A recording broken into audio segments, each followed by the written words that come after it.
कटते पेड़ों, नदियों के संरक्षण के साथ ही एक देश एक शिक्षा पद्धति की मांग को लेकर भोपाल से साइकिल यात्रा पर निकला युवा मंगलवार को शहर पहुंचा।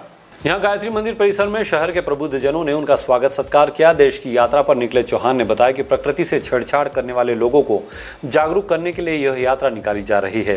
पेड़ों की कटाई के साथ ही नदियों पर अतिक्रमण, उनकी दिशा बदलने का असर जलवायु परिवर्तन के रूप में भी देखा जा सकता है। इसके साथ ही एक देश एक शिक्षा पद्धति की मांग, जिसमें प्राचीन शिक्षा, जिसमें अक्षर के साथ ही अध्यात्म से भी जुड़ा जाता था।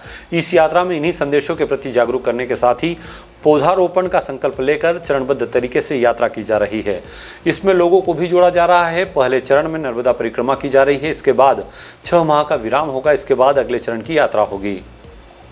ये साइकिल से पेड़ों यात्रा पर निकले, किस उद्देश्य को लेकर निकले हैं और क्या सोच है इसके पीछे? इसके पीछे सोच है कि आज भारत में जो सबसे बड़ी समस्या है क्लाइमेट चेंज की है। जैसा आपने देखा, पिछले 50 सालों में कार्तिक माह में बारिश नहीं होती थी। कार्तिक माह में अभी देख रहे हैं बारिश हो रही है, क्योंकि अनगिनत जो है पेड़ काटे जा रहे हैं। हर मिनट 24,000 से ज्यादा पेड़ काटे जा रहे हैं। अपनी नदियां 50% ज्यादा गंदी हो चुकी है। तो मैं जन जन एक जागरूकता अभियान फैलाना चाहता हूँ, जिससे कि हम पेड़ पौधों को जाने। वो पेड़ पौधे नहीं, वो हमारी सांसें हैं। आज हम अपनी सांसों को काट रहे हैं, इसीलिए देखिए लोगों का एवरेज आयु कम होती जा रही है। लोग कितने सारे बीमार होते जा रहे हैं। हम भूल गए हैं कि प्राणवायु सबसे इंपॉर्टेंट है। एक व्यक्ति को 2 मिनट प्राणवायु नहीं मिलेगा, वो मर जाएगा। हम खाने के बगैर 1 हफ्ते तक जिंदा रह सकते हैं, पानी के बगैर 3 दिन तक जिंदा रह सकते हैं, लेकिन सांस के बगैर 3 मिनट भी जिंदा नहीं रह सकते हैं। तो हम सब लोगों को अपनी जिम्मेदारी समझनी पड़ेगी।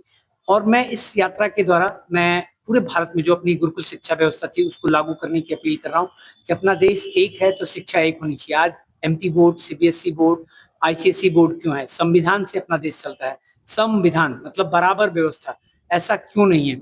अपने देश में जो हो रहा है भ्रष्टाचार है, अन्याय है, भेदभाव की जो शिक्षा है, मिलावट है। अभी 22 बच्चे छिंदवाड़ा में मारे गए। आप सोचिए, हमारे आपका घर का कोई बच्चा मर जाए और वो किसी और की गलती से मरे तो आपके ऊपर क्या बीतेगी? आज जितनी भी सरकारें हैं वो इसलिए असंवेदनशील होती जा रही है क्योंकि उनको भी शिक्षा में नहीं सिखाया गया। बचपन से जो हम लोग को शिक्षा में सिखाया जा रहा है कि पैसे में सुख है। जब तक हम असीम को नहीं जानेंगे तब तक हमारा सुख कभी नहीं मिलेगा। हम सब लोगों को असीम को जानने के लिए अपनी शिक्षा में, गुरुकुल शिक्षा जो व्यवस्था थी उसमें ज्ञान कराया जाता था। उसमें बताया जाता था कि जिंदा रहने के लिए क्या चीज है और जीवन क्या है। आज ये बच्चे बिल्कुल इससे जो है दूर जाते जा रहे हैं और आज दिखावे में हम इतना लीन होते जा रहे हैं जिससे हम भीतर से परेशान है और बाहर से हम दिखा रहे हैं कि मैं खुश हूँ।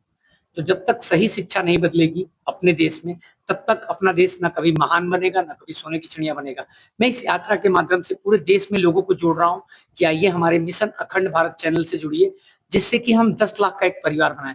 ये परिवार हमारे बैठे जो महान नेताजी लोग हैं, महान पूंजीपति लोग हैं, उन लोगों से विनम्र अपील करेगा कि प्लीज आप सबके हाथ में जो हम सब लोगों ने वोट देके अधिकार दिए हैं, उस अधिकारों का सही प्रयोग करते हुए देश में सही शिक्षा व्यवस्था लागू की जाए। क्योंकि अपना देश 140 करोड़ का देश है। आप सोचिए, बहुत सारी कंट्रियां अपने से छोटे छोटे हैं। अपने से छोटे होते हुए भी वो आगे कैसे बढ़ रहे हैं और अपन पीछे कैसे जा रहे हैं। आज अपना देश टॉप 10 कर्जों में है। ऐसा क्यों है? तो जब तक अपने देश में शिक्षा नहीं बदलेगी, हम अपने देश को महान बनाने में और फिर से सोने की चिड़िया बनाने में कामयाब नहीं हो सकते हैं। ब्यूरो रिपोर्ट, डीजीआना न्यूज, खरगोन।